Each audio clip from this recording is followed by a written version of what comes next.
Olá!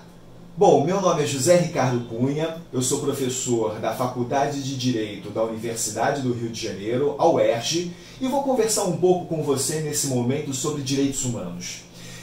Bom, esse não é um tema novo, você conhece direitos humanos, eu conheço direitos humanos, e nós sabemos que, apesar de ser um tema bastante discutido, ele ainda sofre algum certo preconceito na sociedade.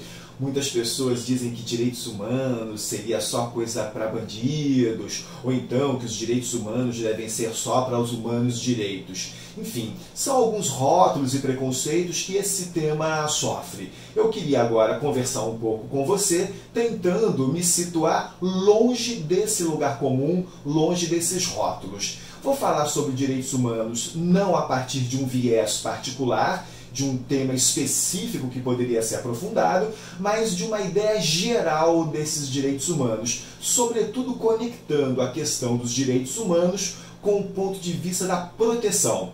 Aliás, essa imagem aqui ao meu lado, esse desenho aqui ao meu lado, já sugere um pouco essa ideia. Vejam que tem uma pessoa sendo protegida, sendo abrigada por uma declaração de direitos humanos. E para início de conversa, então, queria falar um pouco mais sobre algum contexto para chegar a um conceito que eu vou propor a vocês de direitos humanos. E para início de conversa, queria lembrar o seguinte, que os direitos humanos correspondem a uma temática que intrinsecamente é formada por um aspecto moral, por um aspecto político e por um aspecto jurídico.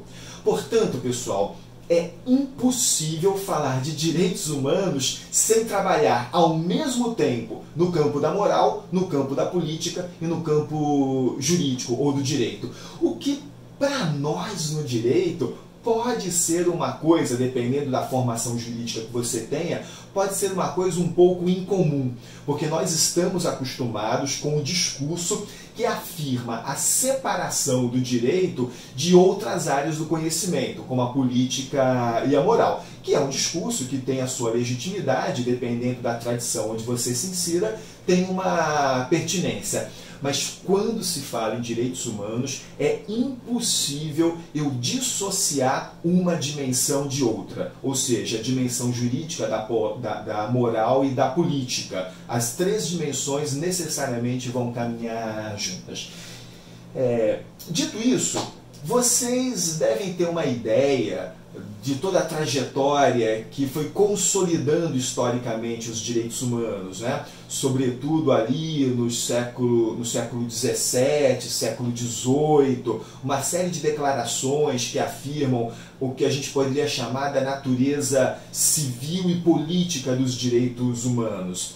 Depois, a partir do século XIX, sobretudo no constitucionalismo do século XX, nós teríamos ali afirmado uma segunda dimensão ou natureza dos direitos humanos que corresponderiam àquela dimensão ou geração dos direitos econômicos e sociais. E já na virada do século XX para o XXI, alguns autores inclusive falam numa terceira geração ou numa terceira dimensão dos direitos, que seriam dos direitos planetários, os direitos transgeracionais, que passam da nossa geração para as gerações futuras. Bom, ok, considerado isso, considerado toda essa natureza ampla dos direitos humanos, eu queria, na verdade, chamar a atenção de vocês para um aspecto histórico particular, que é a Segunda Guerra Mundial. E vou falar disso por tudo que representou a Segunda Guerra Mundial em termos civilizatórios. Quando eu digo em termos civilizatórios, naturalmente, eu estou querendo dizer em termos anticivilizatórios, né? Por tudo aquilo que a Segunda Guerra Mundial representou, eu queria falar dela, mas falar a partir de um relato específico desta filósofa, que é a filósofa Hannah Arendt. A Hannah Arendt, como é sabido, era judia e aí fugiu da Alemanha na Segunda Guerra, foi para os Estados Unidos e já depois de algum tempo, com o status de uma filósofa importante, assim reconhecida, ela foi convidada pelo jornal Yorker para fazer a cobertura de um julgamento. Qual julgamento? O deste homem, que é o Adolf Eichmann. O Eichmann, ele teria sido o responsável por aquilo que ficou conhecido na história como a solução final. Vocês devem lembrar que nesse processo de afirmação do Estado nazista, ele identifica os seus inimigos. E, claro, declara guerra aos seus inimigos como uma forma de afirmação do seu próprio projeto. Dentre esses inimigos, nós temos judeus, mas não só judeus. Judeus, negros, comunistas, ciganos, anarquistas, enfim. Grupos étnicos políticos que são, então, de alguma forma, perseguidos. Nesse processo de perseguição, é pensado uma espécie de, entre aspas, primeira solução para os nazistas para os seus inimigos. Que solução seria essa? A expulsão. Expulsão da Alemanha dos territórios ocupados. Mas é claro que você não expulsa assim com facilidade. Você expulsa e as pessoas expulsas voltam, porque elas têm raízes. Então essa, entre aspas, solução não foi possível. E aí veio uma segunda proposta de solução, que foi a concentração. Pegar essas pessoas e colocá-las forçadamente em campos de concentração, em geral voltados para o trabalho forçado. Só que eram muitos os considerados inimigos do Estado nazista, então os campos de concentração simplesmente não deram conta. E aí teria vindo aquilo que ficou conhecido como solução final, cuja responsabilidade é apontada para o Adolf Eichmann. O que seria essa solução final? Lembrem que a primeira solução foi a expulsão, a segunda solução a concentração. A terceira solução, a chamada solução final, seria então o extermínio. E daí a constituição, a criação de campos de extermínio que foram feitos, todos eles fora da Alemanha, nos territórios ocupados, em geral na Polônia, e esses campos de extermínio foram exatamente máquinas de morte, máquinas voltadas para o genocídio. E o Adolf Eichmann, como eu falei, teria sido então o responsável por essa ideia da solução final. Por isso que após a criação do Estado de Israel, ele foi considerado o inimigo número 1, aquele então que foi perseguido pelo Mossad. O Mossad tentou localizá-lo, conseguiu localizá-lo, ele foi localizado na Argentina, aqui na América do Sul, e aí foi capturado pelo Mossad e levado para Israel. E lá então ele foi julgado em Jerusalém. E a Hannah Arendt, como eu disse, convidada pelo Yorker para fazer a cobertura desse julgamento. E lá vai a Hannah Arendt e o editor então começa a cobrar a Hannah, passa para a gente as primeiras informações. E a Hannah disse o seguinte: até agora eu não mandei nada por uma razão, eu estou perplexa com o que está acontecendo aqui. Como assim, disse a Hannah Arendt, essa perplexidade? O que significa isso? E a Hannah vai dizer o seguinte: olha, eu esperava que esse julgamento fosse uma espécie de grande bastião dos ideais do nazismo, pela importância do Adolf Eichmann dentro do Estado nazista. Mas, na verdade, eu não estou vendo aqui, eu não estou vendo este grande nazista se defendendo e sustentando as suas ideias. Eu vejo um homem fraco e que repete o tempo inteiro a mesma coisa, que é: por que vocês estão me julgando se o que eu fiz até agora, se o que eu fiz durante todo esse período foi cumprir a lei? Se cumprir a lei for um crime, bom, então vocês podem me julgar e devem me condenar. Agora, se cumprir a lei não é um crime, então esse julgamento não faz sentido. E essa era a defesa do Eichmann, dizendo que o que ele fez o tempo inteiro foi cumprir as normas do Estado nazista. E aí a Hannah Arendt, ela avaliando e refletindo sobre essa situação, ela diz o seguinte: muitas pessoas diziam que os nazistas fizeram o que fizeram porque eles eram monstros. E que a explicação histórica para o nazismo seria a própria monstruosidade daquelas pessoas, daquelas lideranças. Mas eu não estou vendo um monstro em julgamento.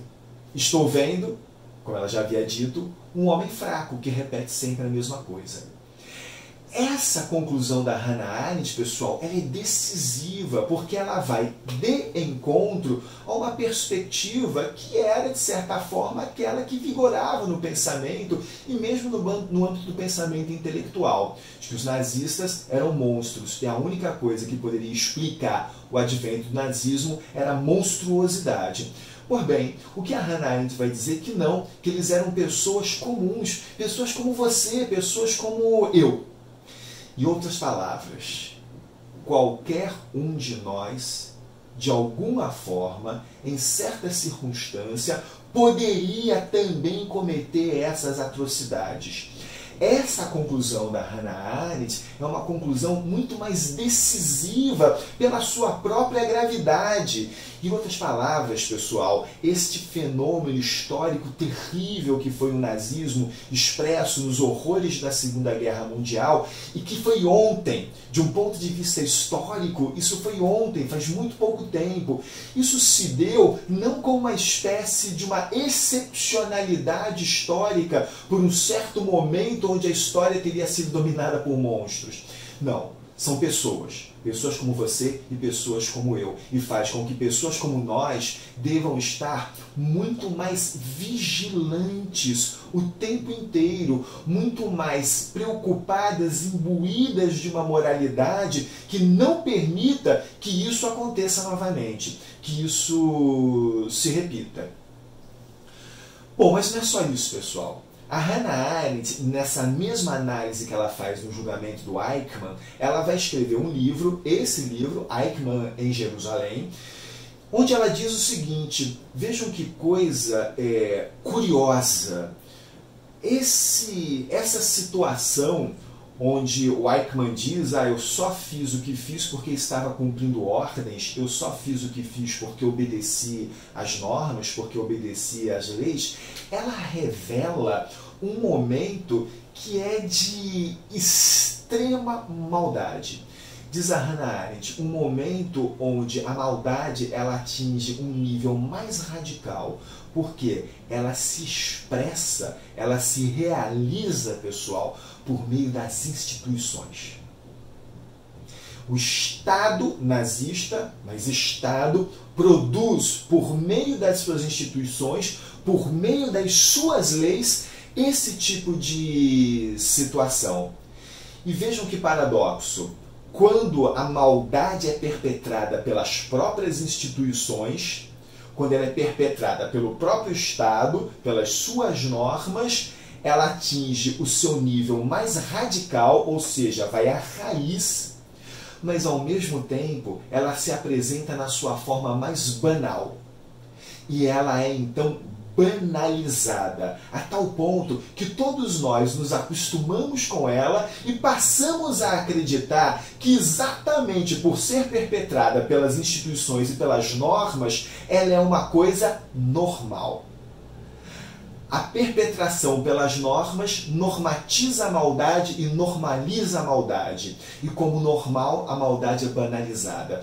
Portanto, paradoxalmente, esse momento onde a maldade é expressa de forma mais radical, por meio das instituições sociais, ela é também apresentada de forma mais banal. Bom, isso, pessoal, a Hannah Arendt narra exatamente nesse livro Eichmann em Jerusalém. E a conclusão dela, diante da banalidade do mal, que ao mesmo tempo a radicalidade da maldade, é que todos nós estaríamos expostos a uma situação tal onde nós também poderíamos ter, por meio da perpetração da maldade pelas instituições, ter os nossos direitos mais básicos, mais fundamentais, todos eles suprimidos diante de um Estado totalitário. Por isso, Hannah Arendt também escreve esse livro, que é um livro também conhecido, As Origens do Totalitarismo, onde ela vai sustentar, pessoal, a tese do direito a ter direitos. O que é essa tese? Diz a Hannah Arendt, diante dessa possibilidade do totalitarismo, desse estado de exceção que suprime de todos nós os nossos direitos fundamentais, nós ficaríamos abandonados à própria sorte. Por quê? Porque nós não teríamos sequer alguém para recorrer. Nós não teríamos uma instituição que pudesse de alguma forma nos proteger. Nós estaríamos sem lugar no mundo. Nós poderíamos ser pessoas sem lugar no mundo, exatamente como aconteceu com muitos refugiados depois da Segunda Guerra Mundial e com muitos refugiados ainda hoje. Pessoas sem lugar do mundo. Potencialmente, essas pessoas sem lugar do mundo, que se apresentam como refugiados, poderiam ser quaisquer pessoas, qualquer um de nós, você ou eu, submetido a uma situação como essa.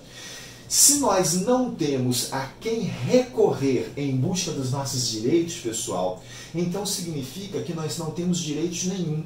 Daí que diz a Hannah Arendt que o primeiro direito de todos os direitos seria o direito a ter direitos. Em outras palavras, diria eu, me apropriando das ideias de Hannah Arendt, seria o direito a ter direitos humanos. Ou seja, você poder recorrer a algo, a alguém, a uma instituição, a um sistema que pudesse então zelar e proteger os seus direitos, ou restituir um direito que foi violado, ou pelo menos repará-lo diante de uma violação de direitos que você tenha sofrido. Essa é a ideia do direito a ter direitos. E isso, pessoal, já faz a conexão forte com o sentido que eu quero propor a vocês sobre direitos humanos. Por isso eu disse no início que ia tratar direitos humanos sobre a ideia da proteção. Pois bem, vocês poderiam me interpelar dizendo o seguinte: olha aqui, Zé, mas quando você fala isso, direitos humanos como proteção, isso se refere, de alguma forma, a todo o ordenamento jurídico.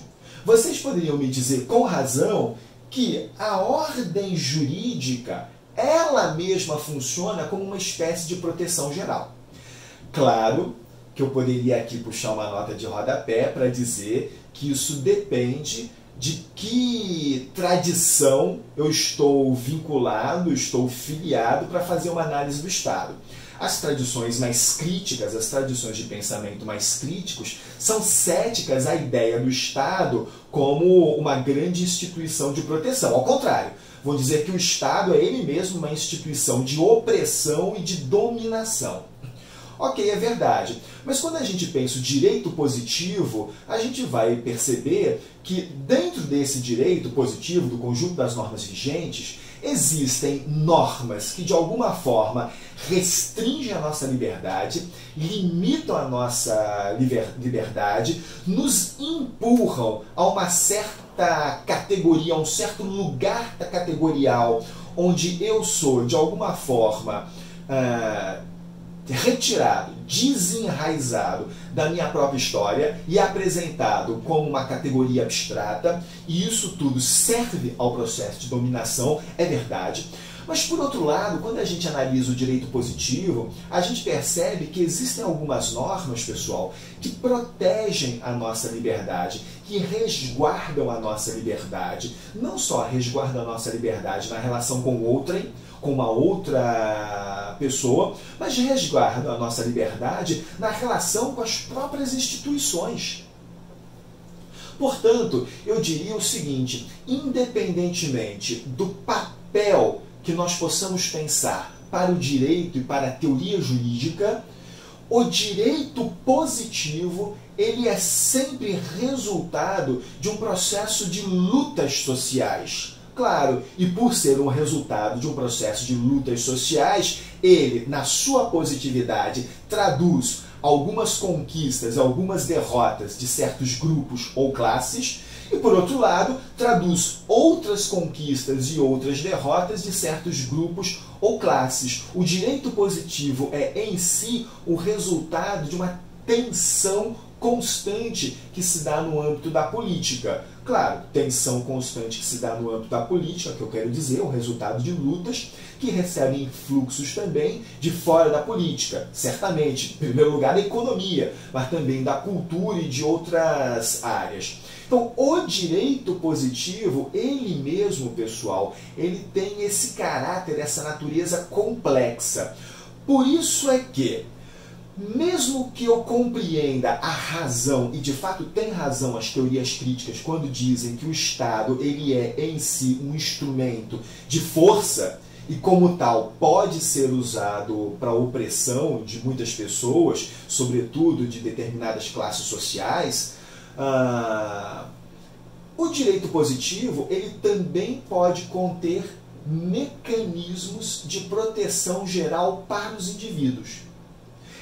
Proteção geral para os indivíduos, tá, pessoal? Daí aquelas ideias que estão escritas nas constituições contemporâneas de que todas as pessoas nascem livres, de que todas as pessoas têm direito a usufruir de determinados mecanismos de liberdade, como a liberdade de pensamento, de expressão, a liberdade de consciência, de credo, liberdade de associação, de reunião, liberdade de participação política para constituir partidos, para votar, etc. E a liberdade para recorrer, por exemplo, ao poder judiciário ou, de maneira geral, ao Estado, sempre que uma dessas liberdades é violada.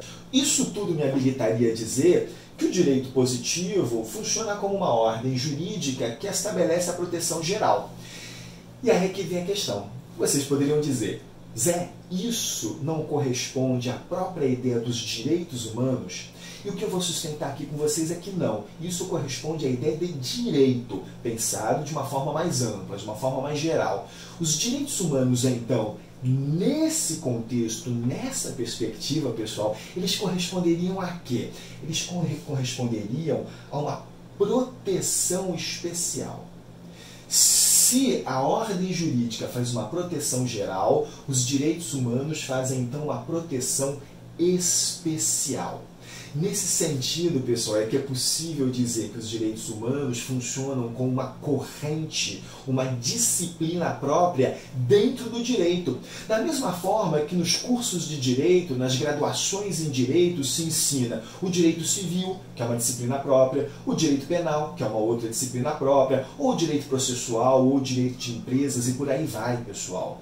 Os direitos humanos corresponderiam a uma disciplina própria que tem exatamente como missão, como objetivo, funcionar como uma proteção especial dentro de uma proteção geral que já é apresentada na ordem jurídica, ou no direito positivo. Portanto, eu estou compartilhando com vocês a ideia de que os direitos humanos se diferenciam dentro do direito como uma disciplina própria, na medida em que eles funcionam como uma proteção especial. Isso é que dá, então, características que lhes são próprias. Pensem, por exemplo, para fazer uma comparação, no direito penal. O direito penal é um ramo do direito, tem também características que lhe são próprias. Por exemplo, no direito penal, vige o princípio do indúbio na dúvida pro réu. Não é isso? Característica própria do direito penal. Se os direitos humanos funcionam também como uma disciplina própria, ele tem características que lhe são próprias, normas que lhe são próprias e princípios que lhe são próprios. E mais do que isso, ele tem uma grande ideia que lhe é própria. Toda vez que nós pensamos direitos humanos, a ideia que deve vir à nossa cabeça é essa. Direitos humanos é proteção. Mas não é proteção para todos, porque a proteção para todos é feita por quem? Pelo ordenamento jurídico, pelo direito positivo. Então, o que diferencia os direitos humanos, repito, como um campo próprio dentro do direito, é que ele é proteção, mas não para todos. É proteção para o mais fraco. Estou propondo a vocês a ideia de direitos humanos como proteção do mais fraco. Com isso, pessoal, eu não estou querendo dizer que todos nós que somos titulares dos direitos humanos somos, por essência, fracos. Nada disso. Claro que todos nós temos potência e vitalidade, inclusive os oprimidos, inclusive os excluídos, inclusive os explorados, têm também uma vitalidade, uma potência que lhes é própria. O que eu estou querendo dizer é que o campo dos direitos humanos, a disciplina de direitos humanos, ela se caracteriza, se diferencia das demais por ser proteção especial, e proteção especial destinada a esses mais fracos, ou, vou dizer mais adiante, aos mais vulneráveis, ou aos que estão em situação de vulnerabilidade. Isso é que dá características próprias. Lembram daquela minha comparação com o direito penal? Direito penal tem o princípio indúbio pro réu. Nos direitos humanos, que é um campo próprio do conhecimento, nós temos aqui o princípio indúbio pra vítima. Esse princípio indúbio pro vítima quer dizer o seguinte: se eu estou numa situação onde existe uma possibilidade de ameaça dos direitos humanos, ou parece que houve uma violação de um direito humano, eu preciso investigar, apurar melhor se houve, para poder acionar os mecanismos necessários para fazer proteção, para fazer reparação. Mas se eu não estou certo de que isso está acontecendo ou se já aconteceu, ainda assim, os mecanismos devem ser acionados para fazer a proteção da vítima até que se tenha certeza de que aquilo está acontecendo ou de que aquilo aconteceu ou não. Porque são assim os direitos humanos. Os direitos humanos são esse lugar, os direitos humanos correspondem a essas ferramentas, a esse expediente que é de primeira ordem, que eu tenho que poder buscar no primeiro momento, e aí se discute, mas a proteção já está estabelecida. Essa ideia de indúbio pro vítima, ela sugere, talvez ela dê sentido a um outro princípio ou característica importante dos direitos humanos, pessoal, que é esse aqui, o princípio pro homine. O que significa isso? Que os direitos humanos, eles devem ser pensados e devem ser evocados e praticados sempre para resguardar, para proteger em todos e em cada um de nós a humanidade que nos habita.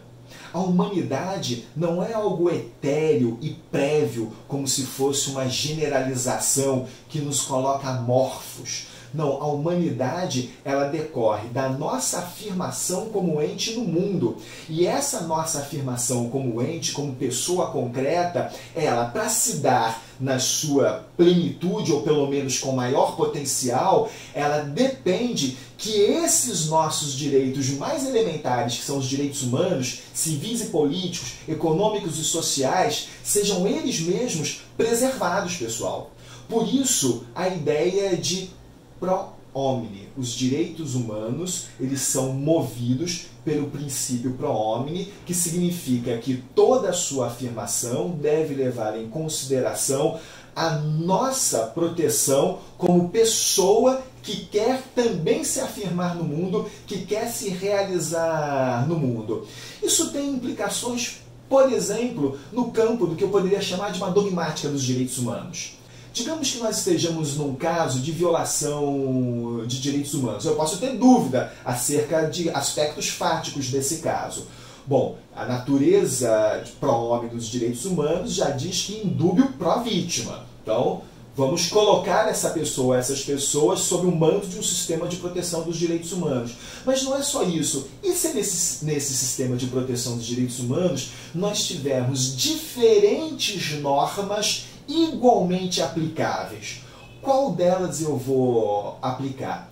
Exatamente a norma que for mais favorável a essa vítima da violação dos direitos humanos, porque é isso que diz o princípio pro homine.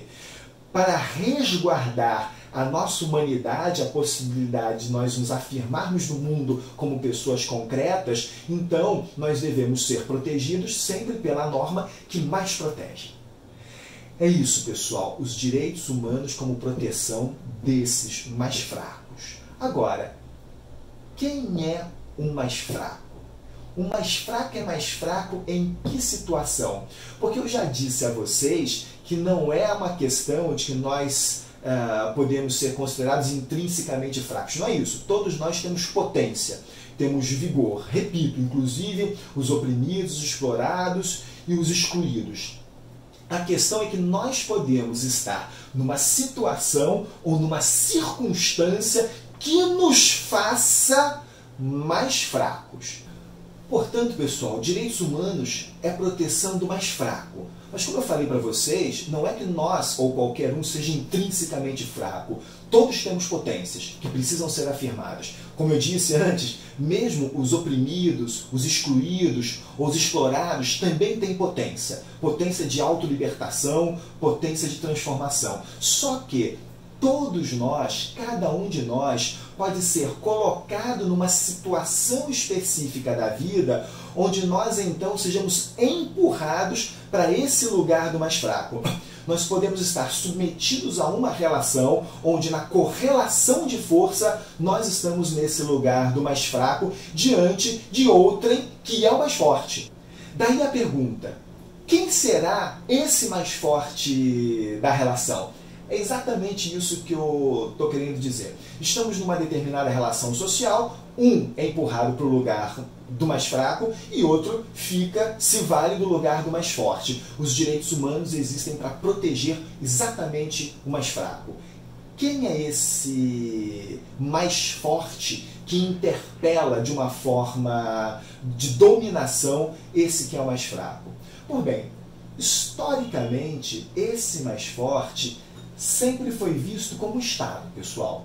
Os direitos humanos, quando eles foram se afirmando ao longo dos séculos 17, 18, 19, 20, eles tinham como o mais forte em face do qual as pessoas precisam de proteção exatamente o Estado. Porque o Estado é essa organização política que detém o monopólio de uma violência que é considerada, de maneira geral, uma violência legítima. É a violência que pode se expressar, inclusive, no limite pela arma da autoridade policial. Bom, diante disso, o Estado deveria ser aquele de quem se protege o cidadão para se preservar os seus direitos humanos. É por isso que às vezes acontecem circunstâncias que confundem as pessoas. Por exemplo, se eu estamos andando na rua e nós somos roubados, ou seja, vem um bandido, a mão armada, por exemplo, e nos rouba o nosso dinheiro, rouba um telefone, um pertence. Isto é um problema para o direito? Sim. Um problema especificamente para qual ramo do direito? Em primeiro lugar, para o direito penal. Pode se constituir também um problema eventual para o direito administrativo ou para o direito civil, mas é um problema para o direito penal, não é isso? Porque o direito penal é o ramo do direito pensado para atuar nessas circunstâncias. Agora, se nós estamos andando na rua e somos submetidos a uma relação, a uma igual relação de opressão, mas do outro lado da arma não tem um bandido, mas tem um policial, isso deixa de ser uma situação típica para o direito penal e passa a ser uma situação típica para os direitos humanos. E por que isso? Porque o policial, ele não representa, mas ele presenta o Estado. É o Estado presente, os direitos humanos foram pensados para proteger o cidadão mais fraco, mais vulnerável, quem está desse lado da arma, em face daquele que é o mais forte, que está empunhando a arma, no meu exemplo, que é o Estado policial. Por isso é que eu poderia dizer a vocês que numa primeira circunstância, eu estou andando na rua e o bandido me rouba, isso não é um problema de direitos humanos. É um problema de direito penal. Mas no segundo caso, se eu estou andando na rua e eventualmente é um mau policial que vem e que me achaca, isso é um problema de direitos humanos. Repito, porque o policial é o Estado. E os direitos humanos são pensados para fazer essa proteção em face do mais forte, no caso do Estado. Claro, se eu tenho uma autoridade policial, ou um policial que é colocado numa operação que faz parte das suas atividades profissionais, mas esse policial é colocado numa operação sem o devido equipamento operacional para que ele possa fazer o enfrentamento com os suspeitos, esse policial está submetido ele mesmo a uma violação de direitos humanos, porque aquele que não lhe preparou ou que não lhe equipou para essa atividade operacional foi o Estado. Então percebam, a questão não é quem é o mais fraco, a questão é a relação com o mais forte. É proteger o mais fraco desse mais forte, que nesse meu exemplo é o Estado.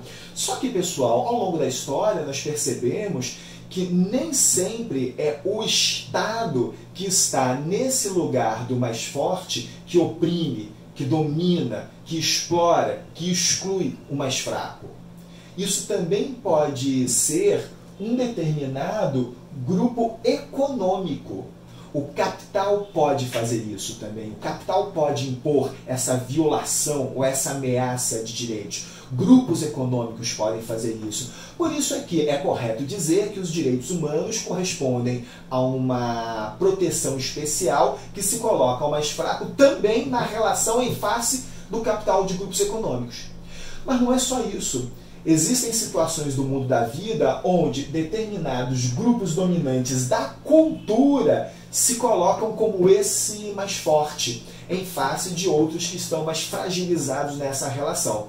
Então, diante desses grupos culturais, desses grupos dominantes por razões culturais, por exemplo, homens em face de mulheres porque praticam misoginia ou machismo, isso também caracteriza uma relação na qual pode se evocar os direitos humanos. Em síntese, pessoal, estou querendo dizer isso aqui, olha, direitos humanos é uma ordem de proteção especial que pode se colocar em face do Estado ou do capital ou de grupos dominantes. Essa é a ideia geral que eu queria apresentar para vocês. E agora, já caminhando para a minha conclusão, queria explorar um pouco mais aquela ideia que eu falei do mais fraco. Direitos humanos como proteção do mais fraco ou proteção de quem está em vulnerabilidade. Pensem que todas essas declarações de direitos que foram produzidas exatamente para proteger esse que está em situação de vulnerabilidade. Mas, afinal de contas, o que é isso ser vulnerável? Antes de mais nada, pessoal, como eu disse, nós não somos, cada um de nós, intrinsecamente fracos. Nós temos potências, mas todos nós somos intrinsecamente vulneráveis. A nossa vulnerabilidade pode ser percebida pela forma material mais concreta. Todos nós sangramos. Todos nós sentimos dor. Isso já revela a nossa vulnerabilidade. Só que ela não é só uma característica material. Porque ela nos marca a todos, ela é também uma característica existencial. Todos nós, de alguma forma, somos vulneráveis e podemos estar em situações que acirram, que aumentam, radicalizam essa vulnerabilidade e que tornam, então, possível uma ameaça ou, mais que isso, uma violação de direitos. O vulnerável, se a gente pegar aqui e recorrer ao Roais, o vulnerável seria esse que pode ser fisicamente ferido ou que está sujeito a ser atacado, derrotado, prejudicado ou ofendido. Todos nós estamos de alguma forma sujeitos a essa vulnerabilidade, alguns mais e alguns menos, mas todos nós. Para pensar um pouco melhor essa ideia de vulnerabilidade, estou convidando aqui na nossa conversa a professora Marta Fineman, que diz basicamente o seguinte: a vulnerabilidade, ela significa a maneira como o Estado e a sociedade tratam algumas pessoas. Por quê?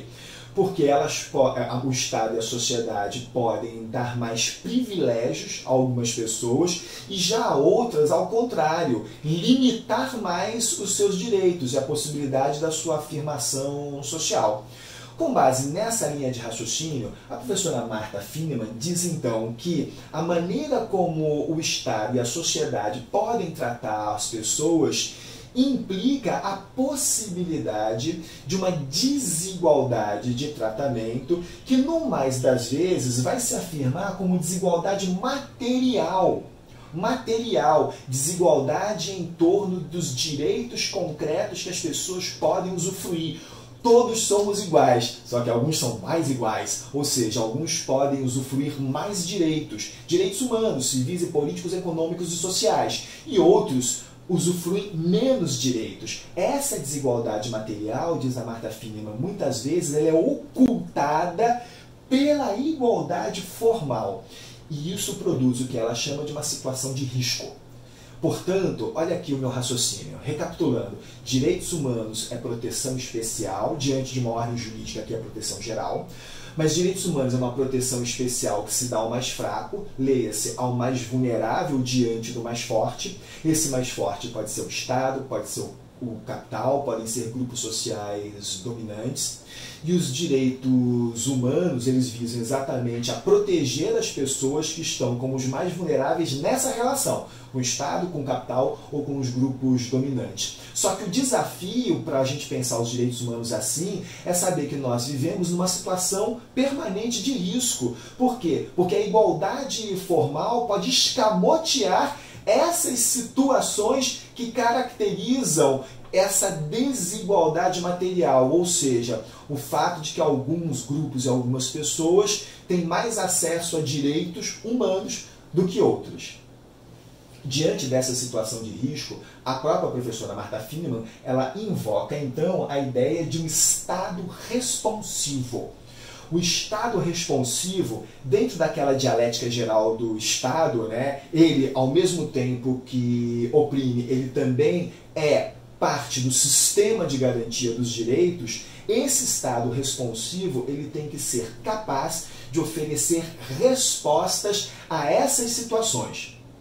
A essa situação de risco, né, a igualdade formal escamoteando as desigualdades materiais, e as situações em geral onde existe esse tipo de opressão, exploração e exclusão para aqueles que são os mais vulneráveis daquela relação específica. Nós pensamos então esse Estado responsivo, ou seja, um Estado que se volta à proteção dessas pessoas que estão numa situação mais frágil, ou elas estão numa situação de risco naquela determinada relação. Esse Estado, ele deve ser parte de um sistema de proteção e de garantia dos direitos humanos que envolve o Estado, mas que evidentemente vai além dele, para outras instituições não estatais e para instituições também que são internacionais, como por exemplo a OEA e a ONU.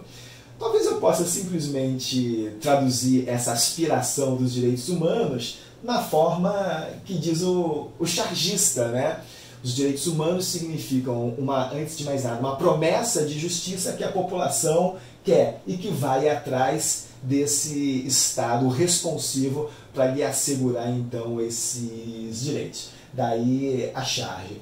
Agora, pessoal, essa ideia de você ter pessoas que estão em vulnerabilidade pela situação de risco a qual estão expostas e de um Estado responsivo que seja capaz de colocar um sistema de proteção dos direitos humanos em funcionamento, isso tudo se volta, como eu disse, para esse sujeito dos direitos humanos que é o mais vulnerável, que é o mais fraco. Mas para quê, pessoal?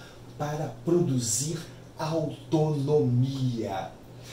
Toda a lógica dos direitos humanos, a partir do que eu falei para vocês, é exatamente a de produção de autonomia para cada indivíduo, para grupos sociais e para a sociedade de maneira geral. Produção de autonomia, autonomia que permite a emancipação das pessoas para que elas se afirmem como pessoa no mundo em condições de realizar o seu projeto de vida, ou, se vocês preferirem, de buscar a própria felicidade. Os direitos humanos, quando eles se dão na maneira da afirmação da autonomia, eles são um instrumento de emancipação, como eu disse, e mais precisamente de autoemancipação, já que toda emancipação só é emancipação quando é o próprio sujeito que o faz, ou seja, que se emancipa. Por isso, os direitos humanos existem, repito, para produzir autonomia. É essa a ideia. Que tipo de autonomia? Autonomia individual, coletiva ou institucional. Bom, pessoal, espero que eu esteja me fazendo entender. Opa, para tudo! Não, o que eu quero falar com isso, né? Qual é essa ideia do para tudo? Vou propor a vocês um desafio, que é o seguinte. O que é isso aqui? Olhem bem. Bom, imagino que vocês devem estar olhando para mim aí e devem ter pensado, pô Zé, óbvio que isso é um cachimbo, né? É, mas não é um cachimbo. Como assim isso não é um cachimbo? Vocês estão olhando para cá, estão vendo cachimbo, isso não é um cachimbo? Não, isso não é um cachimbo. Aliás, o autor dessa imagem, dessa pintura, que é o belga René Magritte, ele mesmo diz isso no original da pintura, quando ele escreve "Ceci n'est pas une pipe". Isso não é um cachimbo. Veja que desconforto, né? Eu chamo vocês, convido vocês a olharem para um cachimbo e estou dizendo que isso não é um cachimbo. O que eu estou querendo dizer com isso, pessoal? Estou querendo dizer que não é um cachimbo mesmo. E se vocês tentarem pegá-lo, acendê-lo, colocarem na boca e tragá-lo, não vão conseguir. Por quê? Porque não é um cachimbo. Essa altura do campeonato, claro que vocês já perceberam o que eu quero dizer. Isso não é um cachimbo, é a imagem de um cachimbo. No caso, é a pintura de um cachimbo, é a representação de um cachimbo. E uma imagem, uma representação, uma pintura, um conceito, tenta expressar algo que é, mas não é. Tenta expressar algo que é, mas não é. A minha representação tenta expressar aquilo que eu, Zé, sou. Mas a minha representação não sou eu sou eu. Estou aqui de carne e osso, de carne e osso. Da mesma forma, pessoal, os direitos humanos. Esse é o maior desafio para pensar os direitos humanos na perspectiva que eu propus a vocês. Eu só posso falar em direitos humanos quando ele se coloca, então, pessoal, para o próprio, para a própria pessoa. É preciso dar as condições para que as pessoas falem por elas mesmas. Não se trata de representar as pessoas, mas de apresentá-las. Isso é um desafio especial quando nós pensamos os direitos humanos desde a perspectiva do direito como área de conhecimento e do ordenamento jurídico. Porque todo mundo que é parte desse campo de estudo, do direito, ou que lida com o ordenamento jurídico, sabe que o mais comum a ser feito nesses casos é que as pessoas concretas sejam substituídas por representações, por conceitos, por narrativas. O João, o José, a Ana e a Maria se convertem então em cidadão ou cidadã, em representado, em representada, em jurisdicionado ou jurisdicionada, enfim, em outras coisas que não elas mesmas. E elas perdem a capacidade de falarem por elas. As narrativas que são feitas não são feitas em primeira pessoa. As narrativas que são feitas por outras pessoas. E eu nunca vou produzir autonomia, emancipação, autoemancipação, se as pessoas não puderem falar por elas. E aí vocês podem me perguntar, mas espera aí, Zé, as narrativas, aquilo que se fala sobre alguém importa? Importa. Como diz a Chimamanda Adichie, as histórias importam. Chimamanda, que é uma escritora nigeriana, ela tem dito já há alguns anos exatamente isso, que as histórias importam, o que se fala sobre alguém importa, porque o que se fala sobre alguém produz estereótipos. E como ela diz aqui, a história sozinha cria estereótipos. E o problema com esses estereótipos é que não é que eles não sejam verdadeiros, mas que eles são incompletos. Eles fazem uma história se tornar a única história. O que se fala sobre mim, sobre o Zé, vai produzir uma narrativa parcial daquilo que eu sou. E para quebrar essa parcialidade é preciso que eu fale, é preciso uma outra parcialidade, uma parcialidade real, que é minha mesmo. Eu, que sou eu. Portanto, pessoal, histórias importam e quem deve contar a história, em se tratando de direitos humanos, em se tratando de ética, quem deve contar a história é a própria pessoa. É exatamente esse que é o titular da sua narrativa. Eu estou propondo a vocês, então, que os direitos humanos exigem narrativas em primeira pessoa. É o oprimido que deve falar por ele. Em outras palavras, deve haver apresentação e não representação. E essa, pessoal, é a única forma de produzir, de fato, autonomia. Bom, Estamos terminando, né? Essa é a minha conclusão. Eu propus uma abordagem dos direitos humanos que funcionam como uma proteção especial dentro do ordenamento jurídico, que pode ser entendido como proteção geral, e essa proteção especial dos direitos humanos se dá para os mais fracos, para os mais vulneráveis, em face do mais forte. O mais forte pode ser, a depender da relação social, o Estado, ou o capital, grupos econômicos, ou grupos cultural ou socialmente dominantes. E essa vulnerabilidade que caracteriza o titular dos direitos humanos é uma vulnerabilidade que decorre, como eu disse, dessa relação. E ela deve ser pensada exatamente a partir do tratamento que as pessoas recebem nas relações onde elas se inserem. No geral, o que a gente poderia dizer é que esse tratamento na sociedade contemporânea ele escamoteia determinadas desigualdades materiais, ou seja, uns podem desfrutar mais direitos do que outros, em função de uma certa igualdade formal, em função de uma certa universalização das pessoas. Por isso é importante a gente retirá-las desse lugar universal e colocar o titular dos direitos humanos no seu lugar concreto. E para isso é preciso permitir que eles não sejam representados, mas que eles sejam presentados. É preciso assegurar o seu lugar de fala, que as narrativas que caracterizam essas circunstâncias de violação de direitos humanos sejam feitas pela própria pessoa e que isso seja reconhecido, respeitado, valorizado e que seja a chave para se acionar os mecanismos de proteção dos direitos humanos dessa pessoa. E nessa perspectiva, eu acho que os direitos humanos podem ter, então, um papel que seja, de fato, emancipatório, ou que permita a autoemancipação.